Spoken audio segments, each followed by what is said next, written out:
है, तो आज का हमारा जो टॉपिक है, हेडिंग डाल लीजिएगा इलेक्ट्रॉनिक विन्यास। ठीक है, इलेक्ट्रॉनिक विन्यास, इलेक्ट्रॉनिक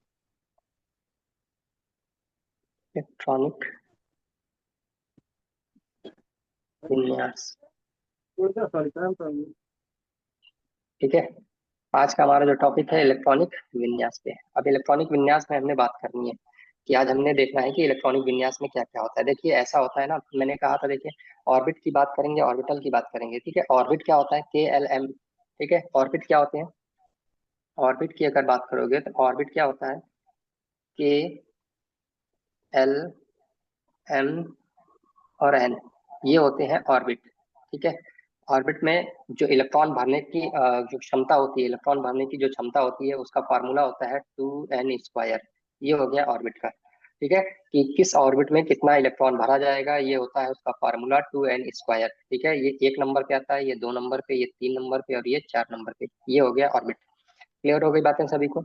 अब ऑर्बिटल क्या होता है भैया, ऑर्बिट के अंदर ही होते हैं ऑर्बिटल। ऑर्बिटल को बोला जाता है sp। ठीक है, s ऑर्बिटल होता है, p ऑर्बिटल होता है, ठीक है, d ऑर्बिटल होता है और f ऑर्बिटल होता है। s ऑर्बिटल में अधिकतम इलेक्ट्रॉनों की संख्या होती है 2। ठीक है, p ऑर्बिटल में अधिकतम इलेक्ट्रॉनों की संख्या होती है 6। ठीक है, और p में d ऑर्बिटल में अधिकतम इलेक्ट्रॉनों की संख्या होगी 10। ठीक है, और f में होती है अधिकतम 14। ये इलेक्ट्रॉन भरे जाते हैं ऑर्बिटल में। ठीक है, लेकिन अगर तुम कहोगे ऑर्बिट, ऑर्बिट का मतलब होता है कक्ष। कक्ष में क्या होता है, उसमें भरा जाता है, ठीक है, 2 8 18 32, 2 8 18 32, और उसके बाद में ऐसे सीधे चले जाओगे तो 32 गुना 64। ठीक है, 5 5 25 गुना 50 हो जाएगा सीधा सीधा।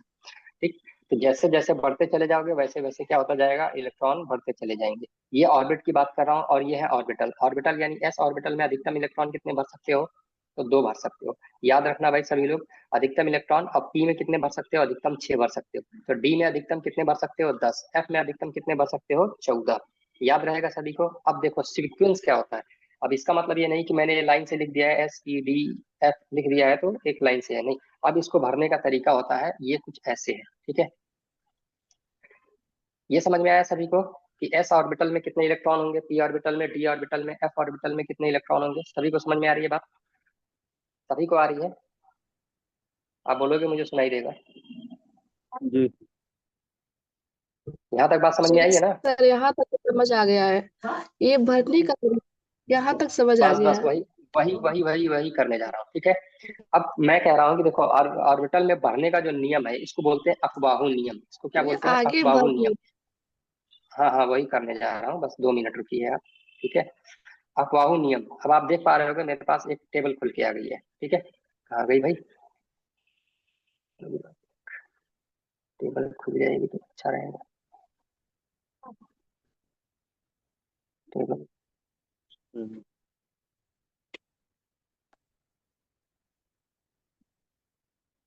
ग्लिच करने लगता है, ये भी लग रहा है कभी कभी।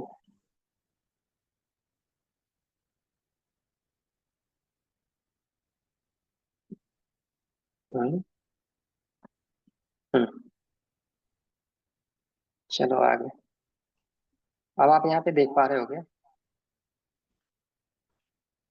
कि ऑर्बिटल्स दिए हुए हैं। ठीक है, अब इनमें जो है इलेक्ट्रॉन भरे गए हैं। आप देख पा रहे होगे इनमें इलेक्ट्रॉन भरे हैं। ठीक, अब आप ये देखो इसके अंदर कि कौन इलेक्ट्रॉन कहाँ भरा जा रहा है। ठीक है, और किसके बाद किसका नंबर आ रहा है। तो इस ये जो जो तरीका जो दिया गया है, इस तरीकों को बोला गया था अफबाहू नियम। इसी को बोला गया था अफबाहू नियम।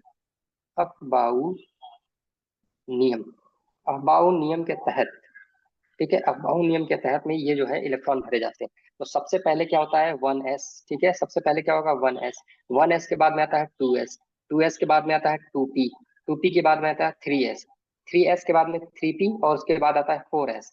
4s के बाद आता है 3d। 3d के बाद आता है 4p, उसके बाद 5s, फिर 4d, 5p, 6s, 4f। आ गई बात समझ में। देखो लिखा ऐसे ही जाएगा, लाइन से लिखा जाएगा। ठीक है, लाइन से लिखा जाएगा, लेकिन क्या होता है वो भरने का जो तरीका है ना, वो अलग अलग है। अब इसको, अभी आपको ये समझ में आ रहा है, दिख रहा है ना। 4d के बाद में 5p, 5p के बाद में 6s, 6x के बाद में 4f। ठीक है, 4f के बाद में 5d, 5d के बाद में आता है 6p। ठीक है, 6p के बाद में 7p, ऐसे ही 5f, 6d और 7p। यही है सिंपल तरीका, और बाकी इसमें ज्यादा कुछ दिमाग लगाना नहीं है। अब इसको अगर हम बनाना शुरू करें तो पहले यहाँ लिखोगे आप 1s, ठीक है, इसको आप यहाँ लिखोगे 1s, ठीक है, फिर इसके नीचे लिखोगे 2s, फिर लिखोगे यहाँ पे 2p, फिर यहाँ पे लिखोगे 3s, फिर यहाँ लिखोगे 3p, फिर यहाँ लिखोगे 3d, ठीक है। उसके बाद यहाँ पे लिखोगे आप अ, हाँ ठीक है ठीक है,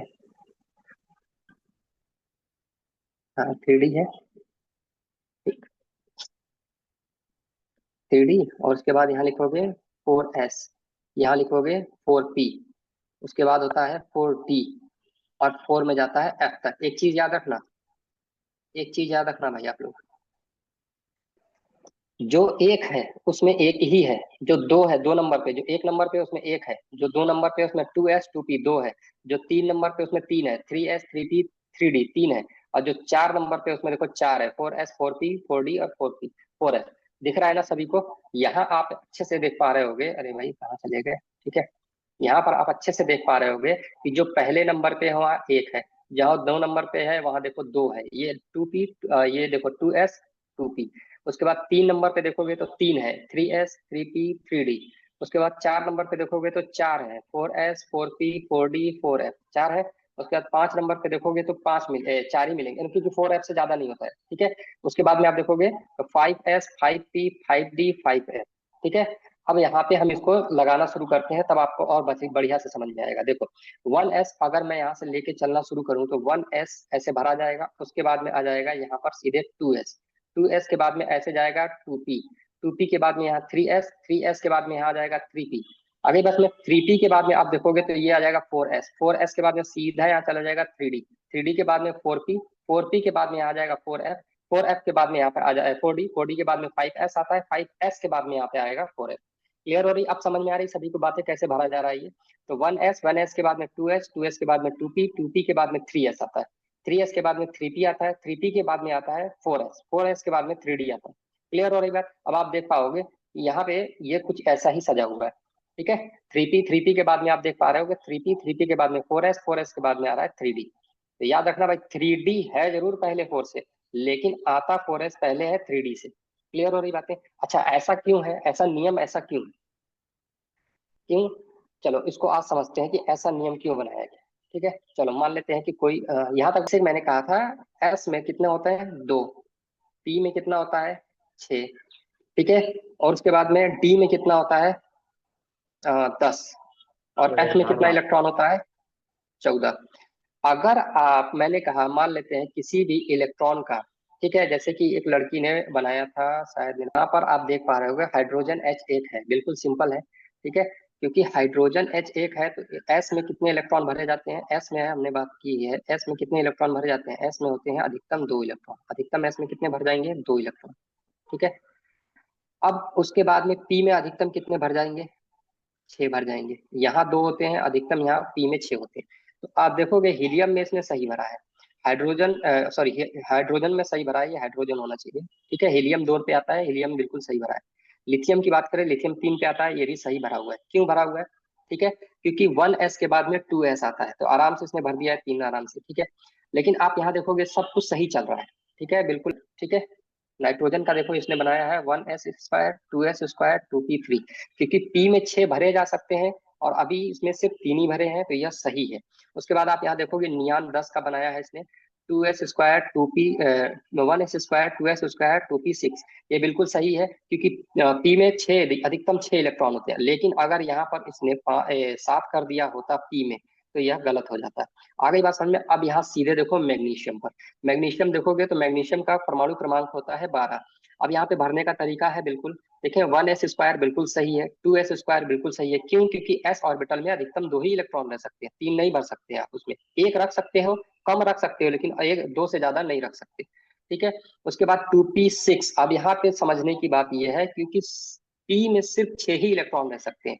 अब अगर 6 से ज्यादा आपके पास बच रहे हैं तो यहाँ देखेंगे 6 और 2 और 2, 6 2 8 8 2 10, 10 हो गए, अभी आपके पास 2 इलेक्ट्रॉन बच रहे हैं, क्योंकि Mg का जो होता है, Mg का परमाणु क्रमांक कितना है 12 है। आई बात समझे? 10 आपने भर दिए, अभी 2 आपके पास बचे हैं, तो अब इसका मतलब ये थोड़ी ना है कि 6 जो 2 आपके पास बचे हैं वो भी 2p6 में ही भर दोगे, ऐसा नहीं है। 2p में नहीं भरे थे, क्योंकि 2p जो है ऑर्बिटल में सिर्फ 6 ही इलेक्ट्रॉन रह सकते हैं। अब यहाँ देखोगे कि 3s² यहाँ पे बिल्कुल सही है, ठीक है। और आप देखोगे कि यह जो है बिल्कुल किसके अनुसार है, ये बिल्कुल किसके अनुसार भरा जा रहा है। आप इसके पास देखोगे कि 1s² पहला भरा गया, फिर 2s², 2p, 3s भरा गया, फिर 3p भरा गया है। आगे बात समझ में, उसके बाद 4s भरा जाएगा। तो 3s के बाद में आप देखोगे, 3s के बाद में 3p भरा गया है यहाँ पर, ठीक है। आप देख पा रहे होगे कि 3s के बाद में, ठीक है, मैग्नीशियम की बात कर रहा था, 3s के बाद में, ठीक है, 2p6 के बाद में 3s भरा गया है, बिल्कुल सही है यहाँ पर, ठीक है। यहाँ पे बिल्कुल सही है। लेकिन अब देखो गलती कहाँ पे हुई, एल में, ठीक है। एल में गलती क्यों हुई है? क्योंकि एल जो है एल्यूमिनियम, एल कह रहा हूँ, ठीक है। एल्यूमिनियम होता है भाई, एल्यूमिनियम होता है 13 नंबर पे, ठीक है। एल्यूमिनियम कितने पे होता है? 13 नंबर पे, ठीक है। एल्यूमिनियम 27। 1s² तक सही है, 2s² भी सही है, ठीक है। और इसको जूम कराओ, ठीक है। 1s² ठीक है, 2s² ठीक है, 2p6 भी ठीक है, ठीक है। अब देखोगे या, तो अब एल्युमिनियम में आपने 3s² रखना था। अब एक इलेक्ट्रॉन आपके पास ज्यादा बच रहा था, तो आप देखोगे टेबल के अकॉर्डिंग कि 3s के बाद में आपने कहा जाना था, 3s के बाद में आपने थ्री कहा पी जाना पे। था, 3p पे जाना था। आपने कहा जाना था 3p पे जाना था, ठीक है, 3p पे जाना था। तो अब आपका अगर 3p पे हो गया होता, यानी कि 3s के बाद में आपने कहा भरना था इसको, एक ऑर्बिटल और भरना था आपने, उसका नाम होता 3p1। क्लियर हो गया? ये आपका सही हो जाता है। लेकिन एस ऑर्बिटल में अधिकतम 2 इलेक्ट्रॉन होते हैं और आपने 3 भर दिए, इसलिए आपका क्या हो गया? गलत हो गया। समझ में आ गई बात? बिल्कुल क्लियर हो गई, सभी को समझ यस में आई सर। बात? ऑर्बिट क्या होता है? देखो ऑर्बिट का हमने तुमको बताया ना, पहले तुम यही समझो कि ऑर्बिट क्या होता है, ठीक है। ऑर्बिट का मतलब होता है, देखो ये क्या होता है, किसी भी परमाणु का क्या होता है? नाभिक होता है, हाँ होता है ना भाई। जी। नाभिक कैसा होता है? धनावेशित होता है, ये तो बता रखा है। नाभिक कैसा होता है? यस। धनावेशित होता है, ठीक है। आइए। और इसके जो किनारे किनारे का जो भाग होता है, यानी बाहरी जो भाग होते हैं, ये सब कैसे होते हैं? ऋण आवेशित। कैसे होते हैं भाई साहब? ये सब ऋण आवेशित होते हैं, ठीक है। और इनमें कौन होते हैं? इलेक्ट्रॉन होते हैं। इनमें इलेक्ट्रॉन होते हैं, नाभिक के चारों तरफ क्या कर रहे होते हैं? चक्कर लगा रहे होते हैं। अब समझो, मैंने कहा नाभिक के अंदर होता है प्रोटॉन, और क्या होता है? न्यूट्रॉन। प्रोटॉन और क्या होता है? न्यूट्रॉन होता है, ये तो मालूम है ना। जी। और हमने कहा था जितना न्यूट्रॉन, जितना प्रोटॉन नाभिक में होता है, मान लो 10 प्रोटॉन अगर नाभिक के अंदर है, तो उसमें इलेक्ट्रॉनों की संख्या भी कितनी होगी? जी होगी। 10 ही होगी 15। सर। हाँ 10 ही ठीक है, होगी। मैं 15 होगी, ठीक है। तो जितना किसी नाभिक के अंदर प्रोटॉन होता है, उसके बाहर चक्कर लगाने वाले इलेक्ट्रॉनों की संख्या भी कितनी होती है? नहीं होती होगी। 10 ही होगी। आ गई बात समझ में? आई जी। बात समझ में? ठीक है। अब जी। देखो ध्यान से, कहने का मतलब ये है, मान लो कि हमारे पास कोई जो है, क्या नाम है, कि कोई तत्व है, मान लो सोडियम ही है, ठीक है। सोडियम Na11, ठीक है। मैग्नीशियम ही ले लो यार, आज मैग्नीशियम सोडियम का बहुत हो गया, ठीक है।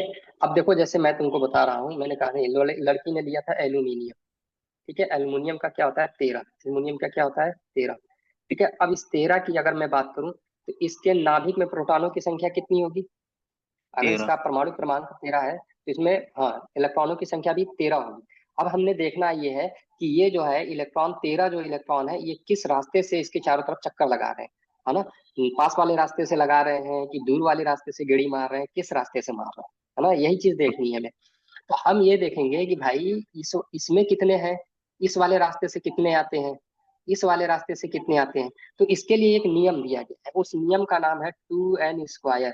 2n², समझ रहे बात को? अब ये जो पहला वाला रास्ता है, इसका नाम है के। दूसरा वाला जो रास्ता है, इसका नाम है यल। तीसरा वाला जो रास्ता है, इसका नाम होता है यम। अब समझ में आ रही बात? समझ जी। में आ रही है बात ना?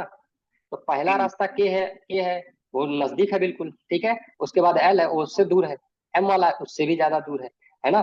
मान लो कि जब क्या नाम है कि घर कोई नहीं है, ठीक है, आगे पीछे कोई नहीं है, तो किस रास्ते से चले जाएगा आदमी?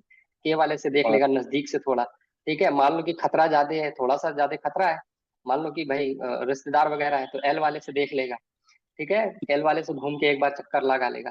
लेकिन मान लो कि बहुत लोग बैठे हैं, भाई भी है, पिता भी है, तो फिर कहाँ से जाएगा वो? सबसे वाले रात। दूर वाले रास्ते से जाएगा भाई, खतरा ज्यादा है ना। आगे बात समझ में? तो रिस्क जी। ज्यादा है, इसलिए दूर से जाओगे। तो इसलिए जो है ये नियम दिया गया है 2n² का, ठीक है, कि किस रास्ते में कितने इलेक्ट्रॉन पड़ेंगे। अब कहने का मतलब पहला वाला है तो पहला नंबर पहला है, तो पहला की जगह पे एन की जगह पे हमें नंबर रखने होते हैं किसके, जैसे के रास्ते का चौथा नंबर है, के रास्ता पहले नंबर पे है, ठीक है। उसके बाद एल रास्ता कितने नंबर पे है, एल रास्ता 2 नंबर पे है। एम रास्ता कितने नंबर पे है, एम रास्ता 3 नंबर पे है। समझ रहे हो बात को। तो एन की जगह पे हमें क्या रखने होते हैं, नंबर रखने होते हैं। अब जैसे मैं कहूँ आपसे कि के वाले रास्ते में कितने इलेक्ट्रॉन होंगे, तो यहाँ 2 रखो, गुणे रखो। एन की जगह पे हमें के का नंबर कितना है, के का नंबर कितना है, एक। 1 है, तो एक जगह पे 1 रख देंगे। एक है और सर। एक का क्या कर देंगे, एक का जगह फिर एक का क्या कर देंगे, स्क्वायर। स्क्वायर कर देंगे। तो अब तुम्हें मालूम है एक का स्क्वायर एक ही होता है, तो 2 एकम 2 कितना हो जाएगा, 2 एकम 2। तो इसका मतलब मालूम चला कि के वाले रास्ते में कितने इलेक्ट्रॉन होंगे अधिकतम, के वाले में दो। अधिकतम कितना खतरा है, सिर्फ 2 का खतरा है। के वाले में अधिकतम कितने का खतरा है, 2 का दो खतरा है। का। दो। अब समझ गए, 2 इलेक्ट्रॉन। अब अगर इसी नहीं। प्रकार से मैं कहूँ, ये एल वाले की अगर मैं बात करूं, एल वाले की, ठीक है, यहाँ तक समझ में आ गया। अगर एल वाले की अगर बात करूं तो एल वाले का बताओ, एल वाले चौथे नंबर पे है, और यही दो। फार्मूला रखो उसमें। हाँ, तो एल एल 2 नंबर पे है, तो एल की जगह पहले तो ये रखो 2, और गुणे एन की जगह पे के एल जो है, एल एल की बात कर रहे हैं ना, अरे भाई मिट जाओ, क्या कर रहा हूँ,